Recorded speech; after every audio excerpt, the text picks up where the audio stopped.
Jay Wilson from the Advocate. Congratulations, first of all. Second, you came into this game, it looked like Paul Skeens might go at any time. At what point did you know that you were going to be able to win a 3-game series without him even throwing a pitch?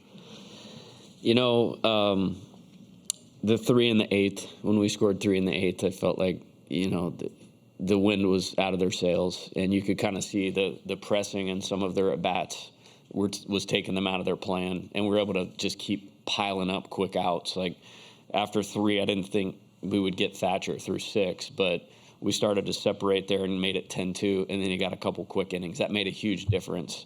I mean, Riley had 1 inning in him, and at a 10-2 lead right there, I felt like we could get a quick 7th.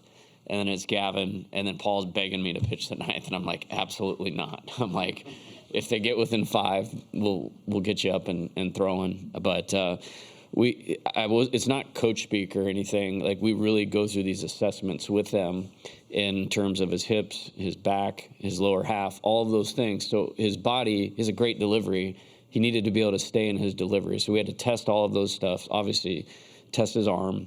And then we felt like if we needed him, we would have had him for 30 pitches tonight. Then it became a decision of when do you use those 30 pitches?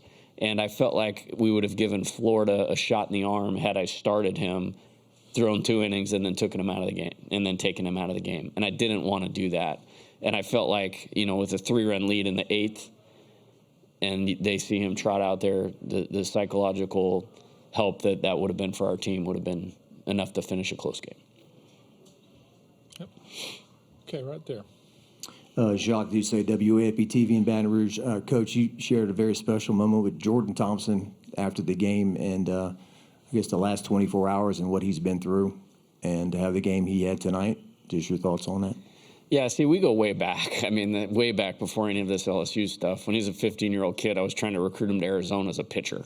I mean, and I remember walking him by at a tournament. He had just picked LSU over Arizona, and he just looked and he kind of went, go like this, and I shake my head and I said, "I'm still mad at you. I'm still mad at you."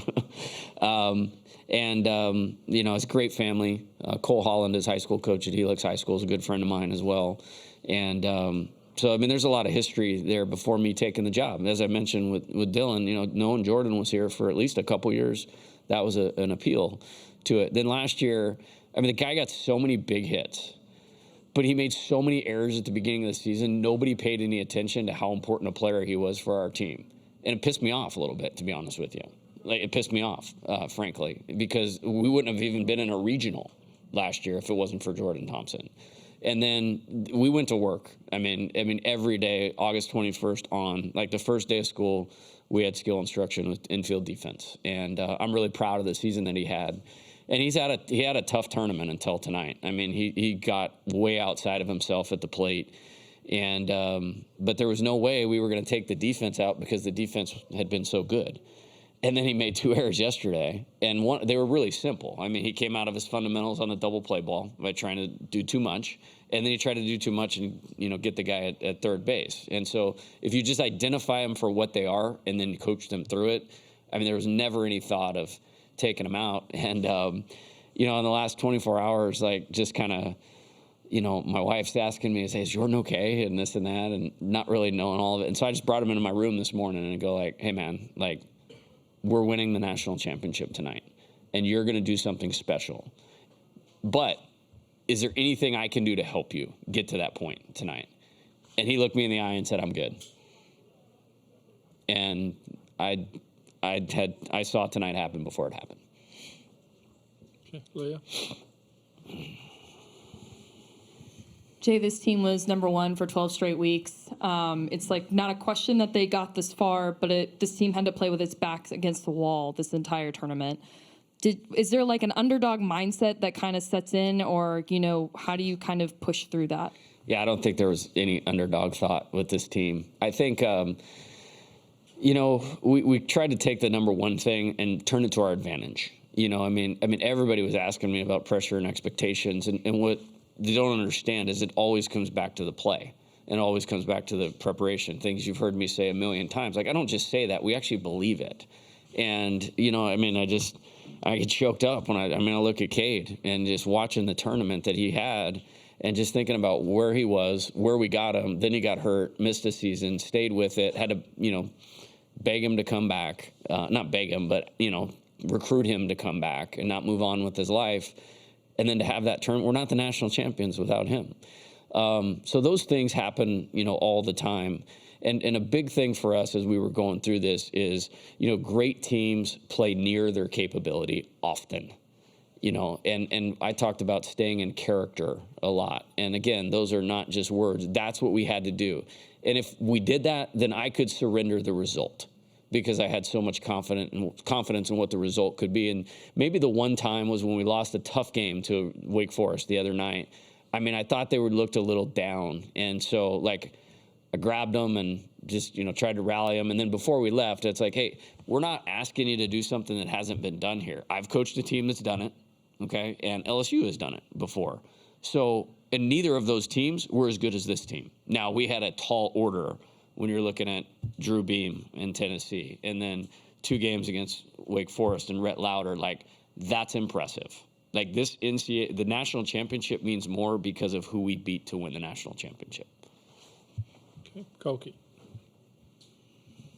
Coach, what do you remember about the process of putting this team together this past offseason? And what were those sort of hours and days like, and what was going through your head through the whole time? Yeah, I think, we looked at last year's team, and I'm really proud of, part of me will feel like this national championship is for 2022 also. We really had to dig our heels in. I mean, in the SEC, it happens fast. But it was a 9th place team. It was a 9th place team in 2021 in the SEC. And, we worked really, I knew there were some good young players, obviously. And we worked really hard to develop those guys. But we just didn't have enough on the mound. Guys had been hurt. I think it was Marceau and Jaden Hill were moving on in the draft. We didn't have a rotation. Thank God Mikhail Hilliard came back to school and flipped, 70-mile-an-hour curveballs in there, and we were able to win enough games to, have a 40-win season. But I just didn't want to be in that position, again, and felt like the pieces were here. With the position player group was a national championship team last year. I mean, it was very similar, to be honest with you. But we had to get better on the mound, and we did. And I think back of, the week the College World Series started last year, I flew to Colorado Springs and met with Paul. I flew from there to California and met with Thatcher. I flew from there to Missouri and met with Christian. And I flew from there to Tampa to meet with Tommy the next week. They all came on campus, except for Paul. We had to wait for Team USA to be over, so called Paul every day of the summer. And then we got him on board. And, knowing that we were pairing all of those guys with the strides that some of these guys had made in 1 year's time, we felt pretty good about what this was going to be. And they were very humble about it too. This league's a beast. And so to beat Kentucky in a super regional, to beat Tennessee twice here, to beat Florida to win a national championship, that's really meaningful, because it's one thing to have, the best writers in the country write about you, how great you are. It's another thing, entirely different thing to go do it on the field. Glenn. Glenn West, Go 247. Jay, this core that you guys are going to be losing, obviously, after this year. You just talk about what it means, I guess, for the future of the program to kind of have some of these guys that have meant so much and kind of developed a legacy here for what you want to build going forward. Yeah, I think it's coaching, and I think looking at the past few College World Series champions. And just looking at this tournament, there's 2 things, and I said this the other day. You can't be here anymore without future Major League players on your roster. It's not happening. I mean, I don't know a ton about Oral Roberts because they were on the other side of the bracket. I'm sure there's a couple big leaguers on that team. And then you have to have old players that really know what they're doing. I think I'm excited about the young players that got exposed to this. And hey, man, Jared Jones, he's a big reason we're here. That's a borderline freshman All-American. Paxton Kling's a superstar. I mean, in the making. Thatcher Hurd. I mean, every guy that pitched tonight might be back next year. The Wake game. All those guys might be back next year. And we got some work to do. And hopefully, the time lost, on the road. I mean, that's about as good as endorsement as you can come up with of what took place over here the last 2 weeks. Okay, Jock. Coach, I had a chance to visit with your dad on the field a while ago. He was great.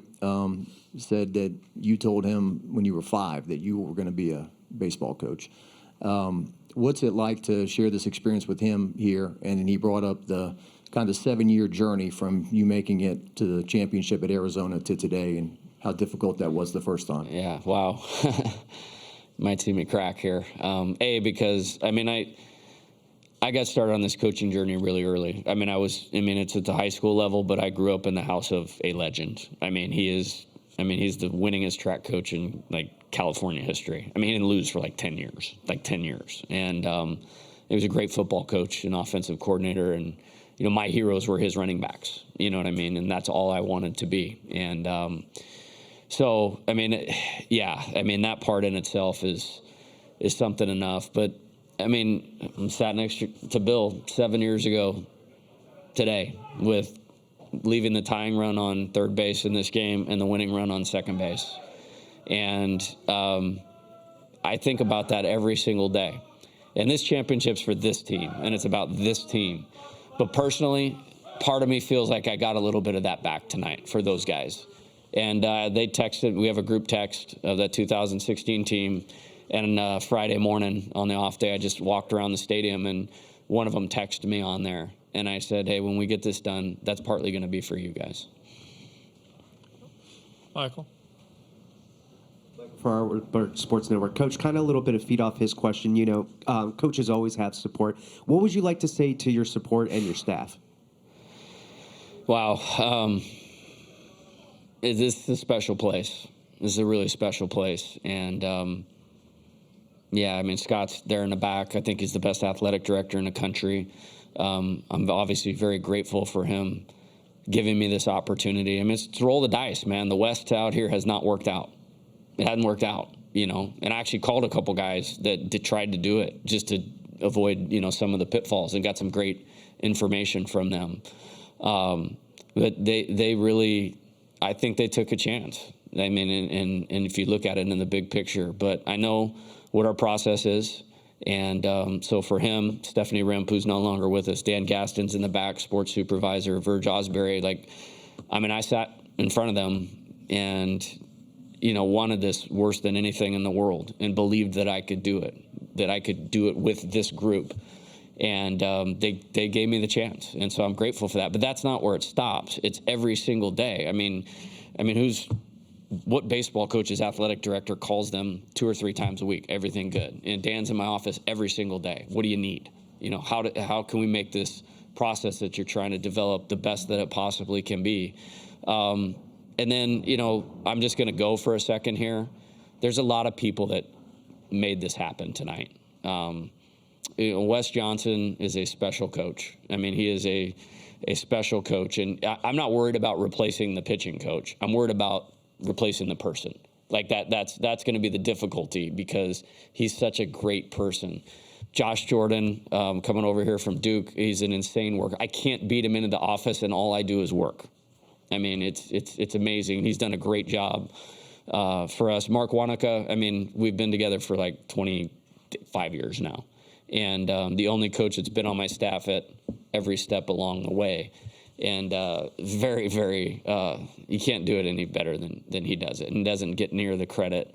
Dan Fitzgerald, now the head coach at Kansas. We got to work right when we got here. We got to work, and he busted his rear end to help put some of this team together. We don't get Nate Ackenhausen without Dan Fitzgerald. Jason Kelly last year. We did a lot with a little on the mound, and he deserves a lot of credit for that. He's now the head coach at the University of Washington. Coach Maneri, I mentioned earlier on the field, making a transition as easy as it possibly could be. Spending time with him. Nolan Kane, recruited Dylan Cruz. That's a massive hat tip. Right there. Alan Dunn. Those guys, it's pretty awesome. To look back at that, and the GOAT himself, Skip Bertman. We're either in person or on the phone 3 to 4 times a week. And I'm sure I'm leaving some people out, but a lot of people contributed to this. And it makes it even that much more special. Okay, we'll go back over here first. Zach Ewing from The Advocate. This is probably a related question. At most schools, winning a national championship is like a fan's once in a lifetime. At LSU, 14 years is like forever from what Skip built. Did you feel that pressure when you walk in, and maybe it's why you took the job? Did you embrace seeing those 6 national titles and wanting to add one? You know, I don't ever really think about it because that would distract me from doing what it takes to accomplish it. And I know that sounds super weird, but I'm not a normal dude in that regard.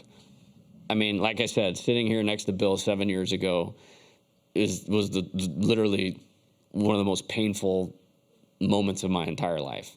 And I wanted to win a national championship, and I wanted these guys to win a national championship. I wanted last year's team to come to Omaha because nobody in the program had been to Omaha. You know, I mean, nobody in the other than the transfers that we had brought in. And so, like, just taking a second out there and looking at Dylan, I mean, and looking at Trey, and looking at Jordan, and looking at Ty Floyd. I mean, we had to win game 1. Obviously, everybody saw what happened yesterday. I mean, we were mapping out the series. Like, we have to win Saturday night. Like, we had to win that game to have a chance to win the national championship. We knew that going into it, and the performance he gave. I want it for everybody. I mean, it's a great state. It's a lot like where I grew up. I would want it for LSU. I know all that legacy and tradition. I'm so honored, like, to be a part of that. I really wanted it for these guys because they've done everything that I've asked them to do and set the standard better than you could possibly do. And that's why this is important. Not just because we're national championships, because we've been national champions every day of this thing. Okay, Jacques. Coach Alex Molina said as he was taught to play the game one way, hard. And I don't know if there's one play that sums up your team, but him scoring from first and breaking a bone in his foot or whatever happened there. Can you talk about that play and just the player he is? How about the at-bats he gave us all year long? I mean, I remember looking at that stat line in 21 when I took the job, and I mean, I had fans like sending me emails like right when I got there. It's like, get rid of Milazzo. He can't hit. You know, he's terrible. He's the worst hitter I've ever seen. Should be a Division I baseball player. I looked up at the board tonight. I'm pretty sure he hit over 290, and he's one of the best defensive catchers in college baseball. And more importantly than that, and that's all throughout this team, whatever we needed him to do when we needed to do it, he did it. And it wasn't like I need more playing time. I need this. He was just ready the whole way, and wasn't the starter. And 4 years into her career, when a freshman beat you out, to be able to stay with it, be a great teammate, be ready to make your contribution, quadruple your production from an offensive standpoint, have every pitcher want to throw to you. Like, there's a good chance he'll be on our coaching staff someday. Like, that would not surprise me. I always say in practice sometimes when we're doing like a trick play or something, like Milazzo, when you're the head coach at Zachary High School, you'll be able to do this with your team. I mean, he's special. He's all LSU. And I was thinking in the 9th inning, they're like, wait, this is going to happen. It's like somebody's got to pick him up and throw him on top of the dog pile with a broken foot.